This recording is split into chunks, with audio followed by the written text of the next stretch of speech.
Assault உனக்கு பயமா இருக்குதுங்க. உனக்கு பயம் போகாதா? உம்மாடி தானே பிறக்கும் கரும்பு துறையே கொண்டிருக்கும்னா தப்பிச்சுக்கிட்டா யாருக்கு நான் நாட்டுக்கிறேங்க. சத்தமா பேசுறேங்கடா.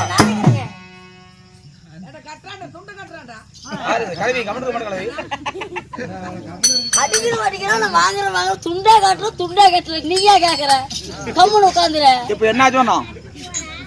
அடிக்கிறானோ அப்ப நான் அவனாடா உனக்கு?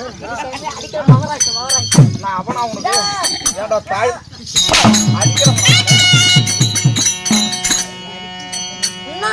எழுதி வச்சுட்டு செத்து போனானுங்க.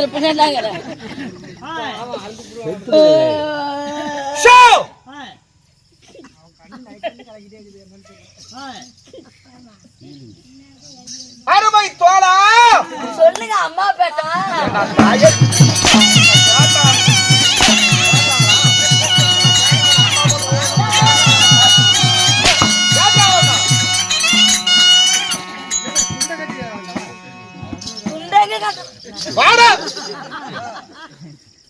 கொன்றே விடுவேன்.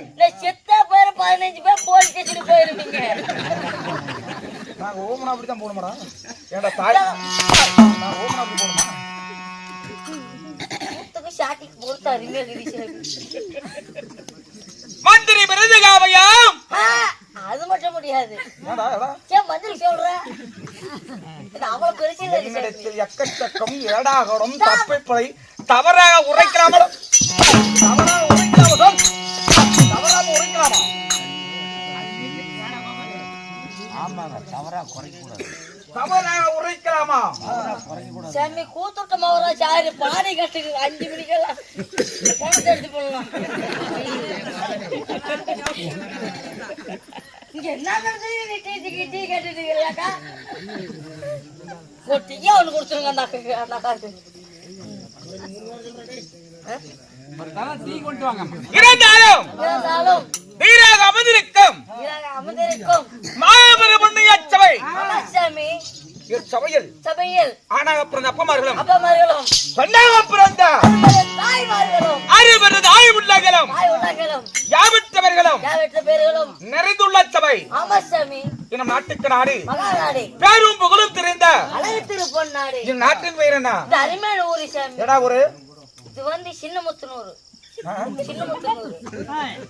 சின்னமுத்தூர். வயசுல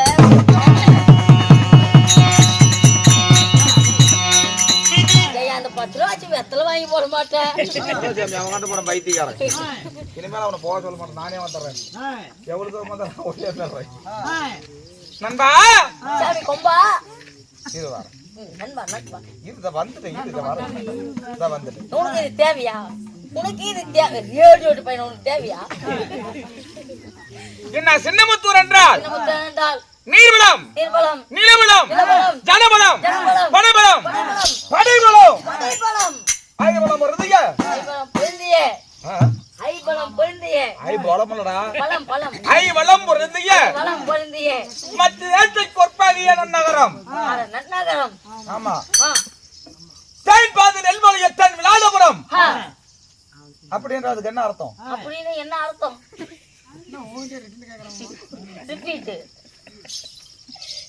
அந்த மச்ச நாட்டுல வெள்ளாமே விளைஞ்சிட்டு இருக்குமா? ஆமா. அப்ப அந்த மரத்தின் அடியில வாய்க்கால் போயிட்டு இருக்குமா? அந்த மரத்து மேல தேன்கள் எல்லாம் கூடு கட்டி இருக்கும். அந்த தேன்கள் எல்லாம் அந்த தண்ணியில கலக்குமா? அந்த தண்ணியில கலந்து எங்க போவோம்? தண்ணி வெள்ளாமைக்கு போயும்.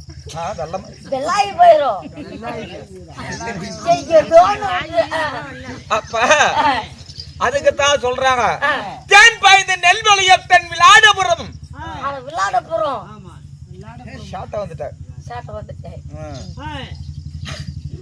அப்பாற்பட்ட நன்னாரத்தில் எழுந்தருடைய உலகமெல்லாம் அருள்பாலிக்கும்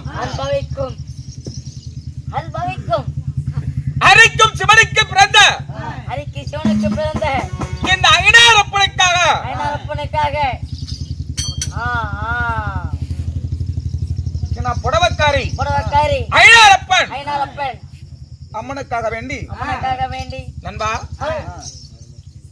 என்ன கும்பாபிஷேக திருவிழாவை முன்னிட்டு திருவிழா முன்னிட்டு மண்டல பூஜை முடிந்து மண்டல பூஜை முடிந்து ஆணாக பிறந்தால் அறிவு வேண்டும், அறிவு வேண்டும். பெண்ணாக பிறந்தால் புத்தி வேண்டும். புத்தி வேண்டும். புத்திமான் புத்திமான் புத்திமான் பலமான் பலமான் புத்தி இல்லாதவன் சர்வ முட்டாள் முட்டாள். அதுபோல அன்னலட்சுமி, அமர்தலட்சுமி, தானியலட்சுமி, தகரலட்சுமி, வீரலட்சுமி, விஜயலட்சுமி, கஜலட்சுமி அத்தனை லட்சுமிகள் பொருந்திய மாங்கனில் பிறந்தால மகாலட்சுமி. அதுபோல நம்ம தாய் குலங்கள் எல்லாம் ஒன்றாக சேர்ந்து 1 10 100 1000 என்று 10 என்று 1000 என்று 100 என்று வசூல் செய்து நம்ம புடவைக்காரிக்கும் ஐனாரப்பனுக்கும் ஓர் இரவு நாடகம் வைக்க வேண்டும். அப்படி என்று அறுபாடு பெட்டி நாடகம் அரங்கேற்ற வைத்துள்ளார். வைத்ததொரு நாடகம். நாடகம் சொல்ற மாதிரியே சொல்லணும். சொல்லி பாக்கிறேன். தப்பா வந்துச்சுன்னா நீங்க இங்கே போயிட்டு போயிருவேன்.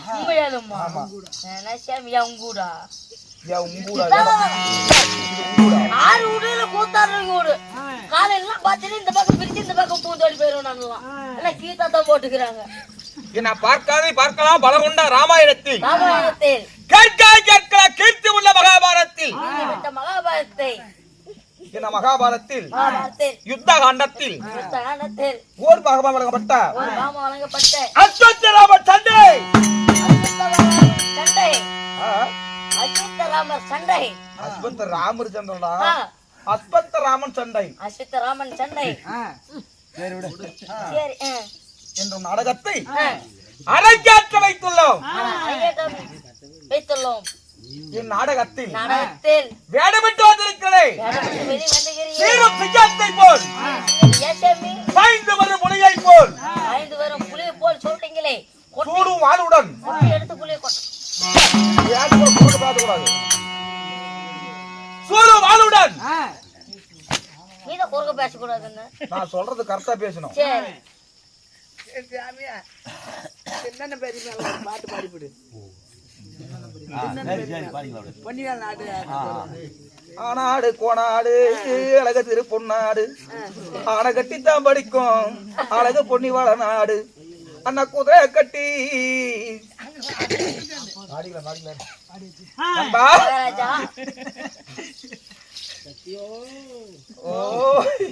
பேசாம உட்காரு.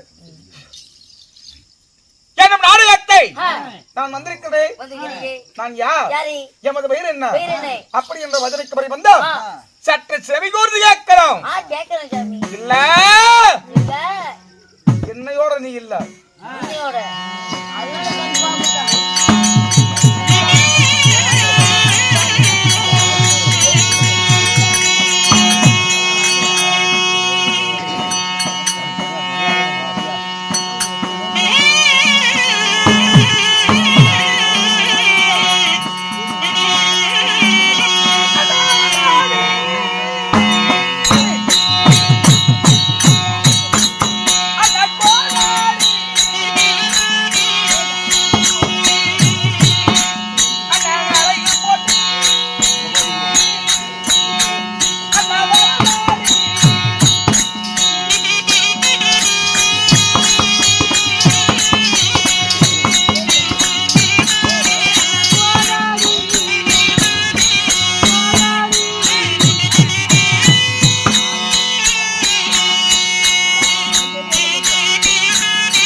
அடுத்ததாக மற்றும் சபைக்கு வரக்கூடிய தர்பார் பாட்டு இது. தர்பார் பாட்டு. ஆமா. சரி. தர்பார் பாட்டு சரி. இந்த நாடகத்தில் நான் யார்? யாரு?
எமது பெயரை உரைத்தனே உமது சபையில் நுழைந்தாய் இல்லையா? சாமி இந்த பக்கம் மத்தால சத்தம், இந்த பக்கம் மக்கள் சத்தம். மக்கள் சத்தம் வராது இதுக்கு மேல. இந்த வரும் பாரு. வராதுடா, எதுக்குடா வருது? எவ்வளவு ஒரு அமைதியா கதை கேக்குறாங்க. ஆமா. எந்த பக்கம் மத்தால சத்தம்? இந்த பக்கம் மத்தால சத்தம், இந்த பக்கம் மக்கள் சத்தம். இந்த காது கேட்காது, இது சீக்காது. நிறுத்தி நிதானமா சொன்னா இந்த ஊர்ல எனக்கு ஒரு பூரி சிக்கும். அதுதான் படாத பாடு பண்ணிட்டு இருக்கிறேன். எங்க? எங்கடா கிடைக்கும்? எல்லாரும் பார்த்துட்டு இருக்கீங்க. எங்க வாங்குறானு அவனுக்கு என்ன தெரியல. எந்த ஊர்ல வாங்குறதே தெரியல. மல்கல்ஸ். மல்கல்ஸ். இந்தோ. நண்பா சாமி மன்னாதி மன்னர்களும் மன்னர்களும் மகிழமுடி வேந்தர்களும் மன்னமுடி வேந்தர்களும் ராஜாதி ராஜர்களும் ராஜாதி ராஜர்களும் போற்றி புகழக்கூடிய நமது பையர் யார்? அச்சத்த ராமா.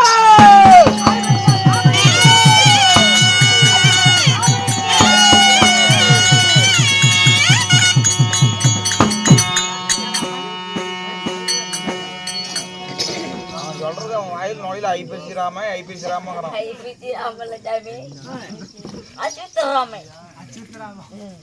அப்படி அஸ்புத்த ராமனாக விட்டாலும் நண்பா மகாராஜா என் தாய் தந்தைகள் யார்? பெற்றெடுத்த தாய் தந்தை யார்? அவர் எப்பேற்பட்டவர்கள்? எப்பேற்பட்டவர்கள்? உனக்கு அப்பா அம்மா இருக்காங்களா? இருக்கிறாங்க சாமி, இருக்கிறாங்க. ஆனா நான் அனாதையா பேசினேன். அப்படியா?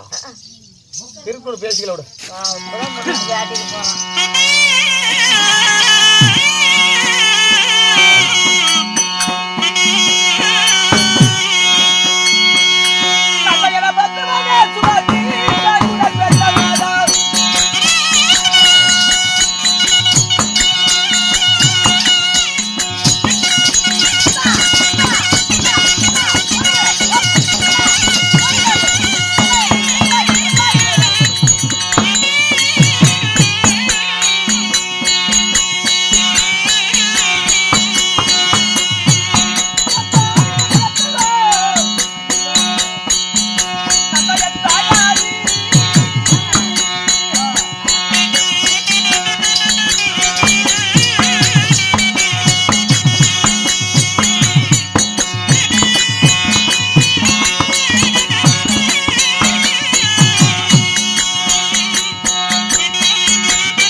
தாத்தாக்கு பாவம். நண்பா, மகாராஜா, என் தந்தையார் யார்? தந்தையார் யார்? என் தந்தையோ தந்தையோ வில்லுதான் சிறந்தவர். சிறந்தவர். என் தந்தை தந்தை மிகப்பெரிய போர் வீரன். அட மிகப்பெரிய போர் வீரர். என் தந்தையோ துரோணர். அட தந்தையோ துரோணர். என் தாயார் யார்? தாயார் யார்? அன்பிலும் பண்பிலும் ஆ, அறிவியல் ஆற்றிலும் அறிவில ஆட்டிலும் கற்பிலே சிறந்தவள் ஆ, என் தாய் தாய். கிருவி. அட தாய் கிருவி. அட உன் தாய் கிருவி. என் தாயும் தந்தைக்கும் ஆ, நான் உண்மையான மகனா என்ன மகனா? இல்ல வளர்ப்பு பிள்ளையா? வளர்ப்பு பிள்ளையா? நான் எப்படி பிறந்தேன்? எப்படி பிறந்தீங்க? யாரால பிறந்தேன்? யாரால பிறந்தீங்க? எங்க அப்பா எப்படி பிறந்தவர்? அப்பா எப்படி பிறந்தவரே? என் தந்தை கும்பத்தில் பிறந்தவர்.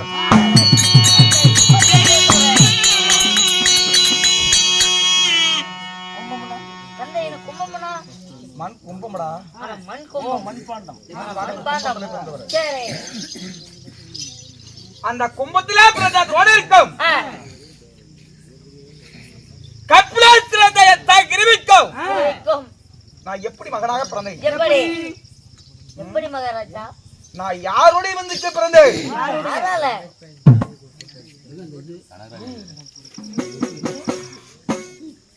எங்க குடிலுக்கு யார் வந்தார்கள்? யாரு வந்தா?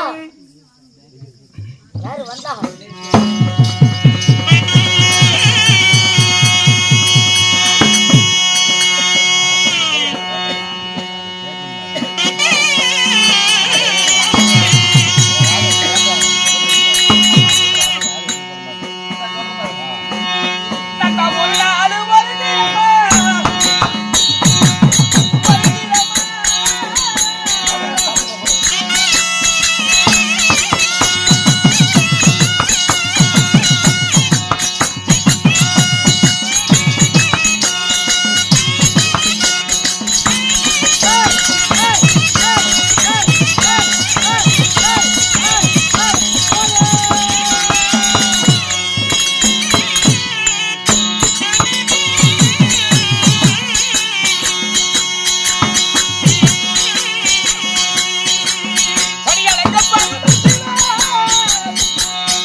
என்னாச்சு? எடா பண்ணாங்க சாமி பண்ணா ஒருத்தனுக்கு அடிக்க கூடாது. நாளைக்கு வரமாட்டா, காமெடி பண்றேன்டா. காமெடி கவத்தொலிக்குது, ஒரு செவன பொண்ணு சொல்லு. எனக்கு ஒரு பிரிப்பா மனுஷன். என்ன பிடிப்பா முடிச்ச? சும்மா கரப்பா பூச்சி பண்ணாத. நண்பா, ஓய் ஒரு நாள் ஒரு நேரத்துல ஆ, என் தந்தையரை கொட்டவர் அந்த பட்டவன்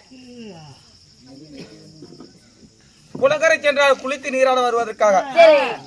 அப்படி போகும் பொழுது என் தாயாரிடத்துல கண்ணே கிருபி நாம பாடி விடாது 4 மணி ஆகி போச்சு. அடியே சாமி உங்க வயசுலையா என்னப்பா 1 மணி நேரம் அதிகமா போயிருக்கு.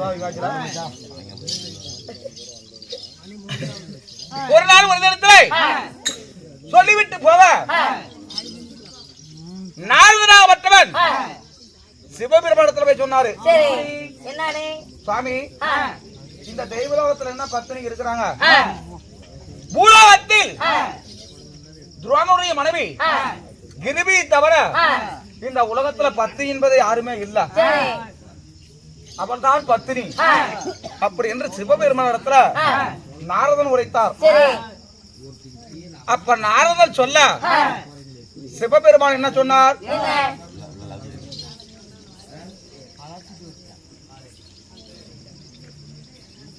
உலகத்தில் தெய்வலோகத்தில் பார்வதி, லட்சுமி, சரஸ்வதி, தெய்வக்கன்னிகள், இந்திராணி இப்படி சொல்லப்பட்ட எண்ணற்ற பெண்களை விட அந்த கிருபி அப்பேற்பட்ட பத்தினி வாய்ந்த பெண்ணா, அவ பத்தினி தர்மி நாம் சோதிக்கணும் அப்படி என்று சிவபெருமானாகப்பட்டவர் ஒரு பிராமண வடிவத்திலே எங்கள் பாடியுடன் அருகாமையில் நின்றார். பாடி கூடம் அருகாமையில் நின்றார். நாளைக்கு வீட்டுக்கு போய் கறி எடுத்து திங்குறோம். ஏடா வசனம் எந்த ஊர் வசனம் பையா அப்ப பாடியுடன் அன்பு முன்பதாக நிற்க, சுவாமி எங்க அரமனை முன்னாடி நின்றுக்கிறீங்களே, பாரத சுவாமி அரமனைக்குள்ள வாங்க, உங்களுக்கு சாதம் பரிமாறுறேன் அப்படி என்று சொல்ல என் தாய் அமர் வைத்தார். அமர் வைத்தோன்னை இலையை போட்டார். இலையை போடும் பொழுது சிவபெருமான் என்ன உரைத்தார், அம்மா என்னை அழைத்து அமர வைத்து இலையை போட்டு விட்டாய், நான் சாதம் பரிமாறு எனக்கு எப்படி பரிமாறணும் தெரியுமா, நீ பிறக்கும் பொழுது எப்படி இருந்தாயோ அப்படியே வந்து எனக்கு சாதம் போடணும். பிறக்கும் முன்னாடி எப்படி இருந்தியோ, ஒரு பிறந்த மேனியோடு வந்து சாதம் போட்டா தான் சாதம் சாப்பிடுவேன் அப்படி என்று சிவபெருமான் உரைத்தார். ஆகட்டும் சாமி, என் கணவர் உரைத்திருக்கிறார், யார் வந்தாலும் முகம் கோணாமல் சாதம் சமைக்கணும் போடணும் அப்படின்னு சொல்லிட்டு போய்க்கிறாரு. அப்படி என்று சொல்ல என் தாயாராகப்பட்டவர் என்ன செய்தார், பாடி உணவர்களை உள்ளே சென்று ஆடை ஆபரணம் அவிழ்த்து பர்ணக சாலை மேலே போட்டுவிட்டு பின்னே இருக்கும் கூந்தலை எடுத்து முன்னாடி எடுத்து போட்டாங்க. முன்னாடி எடுத்து போட்ட உடனே அவர் அகமானத்தை எல்லாம் மறைத்தது.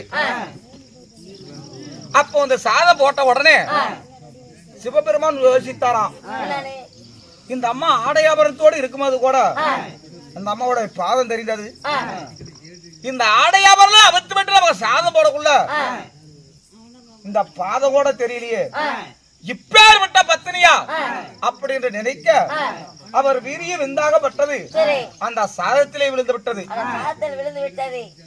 ஆமா, என் தாயாராகப்பட்டவர் ஆடையை போட அரமனைக்குள்ள போக அந்த நேரத்தில் சிவபெருமான் மறைந்தார்.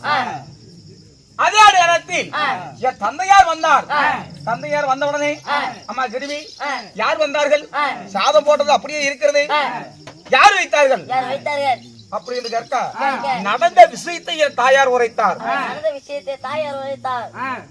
என் தந்தையார் ஞானத்தால் அறிந்தார், கண்ணே இது சிவபெருமான் நமக்கென்று வரம் அழைத்திருக்கிறார், இந்த சாதத்தை சாப்பிட்டாயனால் நமக்கு ஒரு குழந்தை பிறக்கும் அப்படி என்று சொல்ல, சுவாமி இந்த சாதத்தை சாப்பிட்டு விட்டால் என் கற்பு பறிபோகிவிடும், என் பத்தை திறமை இழந்து விடுவேன், ஒருபோது சாப்பிட மாட்டேன் அப்படி என்று உரைத்து என் தாயார் என்ன செய்தார், அந்த சாதத்தை எடுத்து குதிரலாயத்தில் வைத்தார்.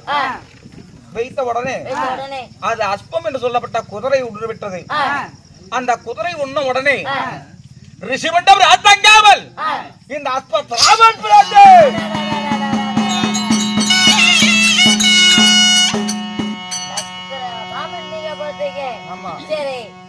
எனக்கு முகமோ குதிரை முகம், முகமா குதிரை முகம், உடலோ மனித உடல், மனித உடல். நான் சிவனுடைய பிள்ளை, நீ சிவனோட பிள்ளை. எனக்கு வளர்ப்பு தாய் வளர்ப்பு தாய் கிருமி. ஆட வளர்ப்பு தாய் கிருவி. ஆமா, சரி. எனக்கு வளர்ப்பு தந்தை வளர்ப்பு தந்தை துரோணர். துரோணர். ஆமா, சரி. அப்ப என் தாய் பிள்ளை பெற்றதா எனக்கு பால் கொடுப்பாங்க. ஆமா. என் தாய் என்னை பெற்ற பேருக்கு பெக்கவில்லை. அதனால அன்றாடு வேலை பால் வாங்க வாங்க வாங்க என் தந்தை இடத்துல காசு இல்ல. சரி. யோசித்தார், கண்ணே நம்ம பிள்ளைக்கு பால் வாங்க கூட நம்ம இடத்துல காசு இல்ல, என்ன செய்வது அப்படி என்று யோசித்து பார்க்கும் பொழுது என் தந்தை யாரும் துருவத மன்னனும் அக்னிஹோத்திர மகாபலியிடத்தை விண்ணத்தில் கற்றுக் கொண்டிருந்தார்கள். என் தந்தை வில்லிலே சிறந்தவரா இருந்தாரு. அப்ப துருவத மன்னனாகப்பட்டவர் குருவை சொல்லி கொடுக்க வித்தைய அப்பப்ப மறந்துடுறாரு. சரி. மறைக்கும் நேரத்தை அந்த அஸ்திர வித்தைகள் எல்லாம் என் தந்தையா துரோணர் சொல்லி கொடுத்தாரு. யாருக்கு? யாருக்கு? பாஞ்சால மன்னனுக்கு. பாஞ்சால மன்னனுக்கு. அப்ப பாஞ்சால மன்னன் 22 பேர்களும் பாடசாலை முடிந்து அவர் இதாசனம் போகும் பொழுது பாஞ்சால மன்னன் உரைத்தாராம், நண்பா துரோணரே, நமது குருவை விட எனக்கு அஸ்திர வித்தைகளை எனக்கு மறந்தப்ப எல்லாம் நீங்க தான் எனக்கு சொல்லி கொடுத்தீங்க. அதனால நாளைக்கு என் நாட்டில் நான் மன்னன் ஆனா என் நாட்டிலே உனக்கு பகுதி தாரேன் அப்படி என்று சொல்லிவிட்டு அவரவர் இதாசனம் சென்று விட்டார். அதை யோசித்து பார்த்து என் தந்தையராகப்பட்டார், நாட்டிலே நமக்கு பகுதி வேண்டாம், நமது மகனுக்கு பால் கறந்து கொடுக்க ஒரு பசுமாடு இருந்தா போதும் அப்படி என்று பாஞ்சால நகரம் வந்தார் என் தந்தையார். அப்ப பாஞ்சால நகர் வரும்பொழுது பார்த்தார் பாஞ்சால மன்னன் அன்று சொன்ன வார்த்தையினால் இன்றைக்கு நாட்டை பகுதி கேட்க வந்திருக்கிறான் அப்படி என்று சொல்லி அருகாமையில் இருக்க மந்திரிமார்களை விட்டு அவன் நாட்டுக்குள்ளே விடக்கூடாது, கழுத்தை பிடித்து வெளியே தள்ளுங்கள் என்று சொல்ல அப்ப யோசித்தான், ஆனா பாவி சண்டானா துரோகி, உன் நாட்டை நான் கேட்க வரவில்லை, என் மகனுக்கு பசிக்கு பால் ஒரு பசுமாடு கேட்கத்தான் வந்தேன், என்னை இப்படி கேவலப்படுத்தி விட்டாய் அல்லவா, என்னைக்கா இருந்தாலும் என் காலடியில் வந்து உழவ செய்வேன் அப்படி என்று சொல்லிவிட்டு சபதம் வைத்து விட்டு அஸ்தினாபுரம் வந்து கொண்டிருந்தேன். அப்படி அஸ்தினாபுரம் வரும்பொழுது பாண்டவர் ஐவர்கள் கவர்னர் 100 பேர்கள். அந்த 105 பேர்களுக்கும் யார் ஒருவர்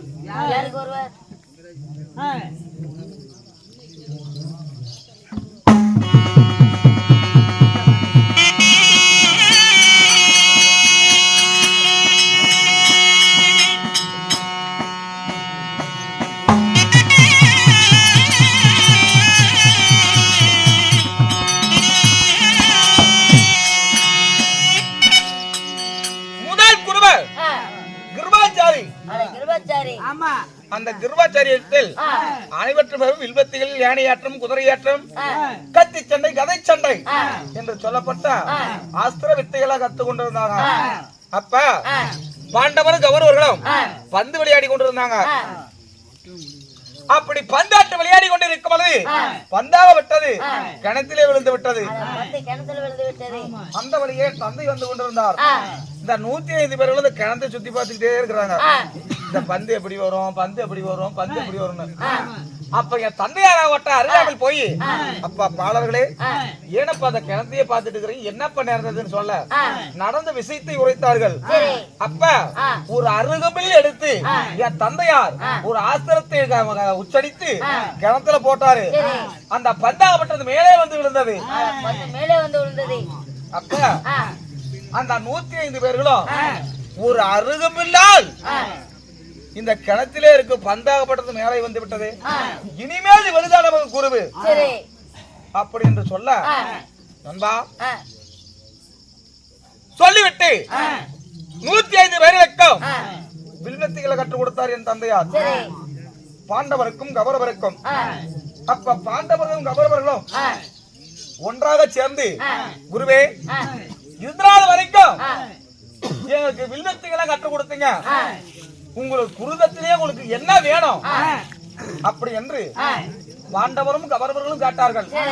அப்பா எனக்கு பொன் பொருள் நிறைவீங்களோ, நாடு நகரமும் எனக்கு தேவையில்ல, எனக்கு ஒன்னே ஒண்ணுதான் தேவை அப்படின்னு கேட்க, என்ன குருவே அப்படின்னு கேட்க, பாஜக நகரத்தை ஆண்டு வருகிறானே அந்த பாஜகனை சண்டை செய்து வெற்றி செய்து அவனை தேர்கோடி கம்பத்திலே கட்டி என் பாதத்தை விட வைத்தால் போதும்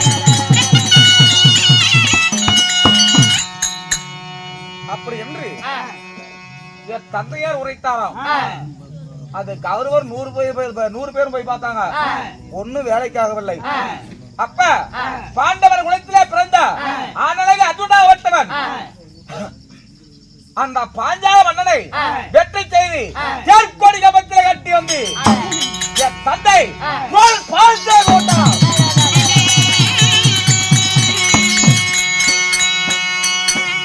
அப்படி பாதத்தை போட,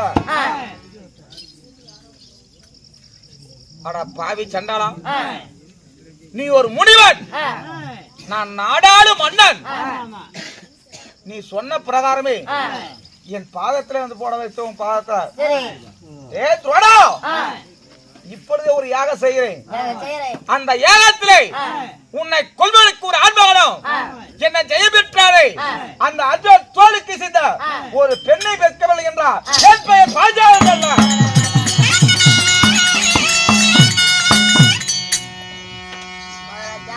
அப்படி என்று சொல்லிவிட்டு புத்திர காமேஸ்வரி யாகத்தை செய்து பாஞ்சாலியும் ஒரு மகன் ஒரு பெண் பிள்ளை அவன் அண்ணன்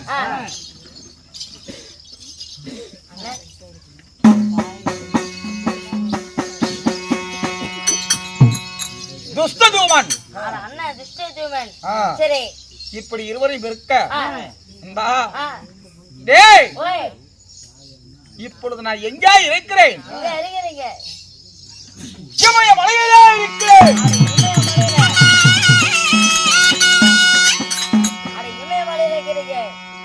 ஏண்டா இமயமலையில் இருக்கணும்? எதனால? எந்த காரணம்? அது நினைக்க நினைக்க நினைக்க வருடா கோபம். கோழி பச்சு ஒரு தலையோடி சாமி, காமெடி இதுவும் காமெடி. நண்பா, பாண்டவருக்கும் கௌரவருக்கும் பகை உண்டானது. அந்த பகையின் காரணத்தினால் 12 வருடம் கானகம் போனாங்க. ஒரு ஆண்டு அக்காத வாசம் 13 அழைத்து வந்து பங்குள்ள பிரகாரம் பாதி நாடு காட்டாங்க. முதல் முறையாக உலக மகாமனிதரை விட்டு துரியோதனன் நாடு கொடுக்க மறுத்து விட்டான். இரண்டாவது முறையாக அல்லிக்கும் அர்ஜுனுக்கும் பிறந்த அழகு புளியாந்தரை விட்டு நாடு கேட்டாங்க. ஏன் புளியாந்தரை விட்டாங்க? பாட்டை சொத்து பேரனுக்கு அப்படி என்று கேட்க, நீ சின்ன பையன் உங்களுக்கு தர முடியாது போடா அப்படி என்று அனுப்பி தெரிவித்தார். மூன்றாவது முறையாக ஸ்ரீமந்தான ஆராயுடன் கண்ணன் வந்தார். கண்ணன் வந்த உடனே நாடு கொடுக்க மறுத்து விட்டார். 18 நாள் மகா பாரத போர்க்களம் உருவானது. அப்ப அந்த போர்க்களம் உருவான உடனே சொல்லிவிட்டு அரவணை விட்டு வெளியே வந்தாரு. யாரு? ஸ்ரீமந்த கண்ணன். அப்ப கண்ணன் வருகிறாரே அப்படின்னு எதுக்காமல் போயிட்டு இருந்தேன். அப்ப வாங்க சாமி அப்படின்னு கையெடுத்து கும்பிட்டேன். அப்ப அவர் கணையாளி மோதிரமாக பட்டது கீழே விழுந்து விட்டது. ஆமா, அப்ப கீழே விழுந்த உடனே பகவான் மோதிரம் கீழே விழுவுதே அப்படி என்று இப்படி குமிஞ்சு எடுத்தேன். எடுத்த உடனே எந்திரிச்சு பார்த்த உடனே அற்புதரமா பொழுது என்ன இருக்கும், இன்னும் வேகமோட்டமாக மேல பாரு அப்படின்னாரு. இப்படி மேல பார்த்துட்டு கையில வச்சேன். ஆறு கையில? பகவான் கையில வைத்தேன். அப்ப மாடியில இருந்து கொண்டு யார்? ஜகனிய துரியோதனனும் ஜகனி சொல்கிறார், துரியோதனா பஞ்ச பணாதி பசங்க பத்தியா உண்டது வீட்டுக்கு 2 நினைக்கிறான். இந்த அற்புதராம பாரு, ஆகாயம் சாட்சியா, பூமாதேவி சாட்சியாக, ஆகாயம் சாட்சியாக இந்த யுத்த காலத்துல கலக்க மாட்டேன் சத்தியம் பண்ற பாரு பகவான் கையில. அப்படி என்று பொய்யான வார்த்தை கூற சரி. என் மீது வந்து என்ன உரைத்தான் தெரியுமா? என்ன? துரியோதனன், பாவி சண்டாளர்களா, உங்களுக்கு எத்தனையோ நன்றி செய்தேன், நன்றி மறந்து விட்டீங்களே, போடா குதிரைக்கு போறவன. ஆனா பாவி சண்டாளா, பகவான் கையிலே அந்த கரையாய் மோதிரத்தை எடுத்து கொடுத்தேன், என்னை இப்பேரு கேவலமா பேசிட்டு இந்த யுத்த கழகம் முடிய வரை இந்த யுத்த கழகத்தை கலக்க மாட்டேன். அப்படி என்று இமயமலை வந்து விட்டேன். வந்து விட்டீங்க. 18 நாள் சண்டை முடிந்து விட்டது. உடனடியாக என் தாயும் தந்தை பார்க்க வேண்டும். அதற்கு முன்பதாக இந்த யுத்தத்தில் யார் ஜெயித்தார்கள், யார் தோற்றார்கள், பாண்டவர் ஜெயித்தாரா அல்லது கௌரவர் ஜெயித்தாரா அப்படி என்று உடனடியாக பார்க்க வேண்டும். போவமா? சபைகளை இப்படியாகத்தானே அதே சமயத்தில் பேர் வாங்கி தருவார் பெருந்திருவார் சபையை தருவார். அவர்கள் மற்ற விஷயம் தெரியலாம்.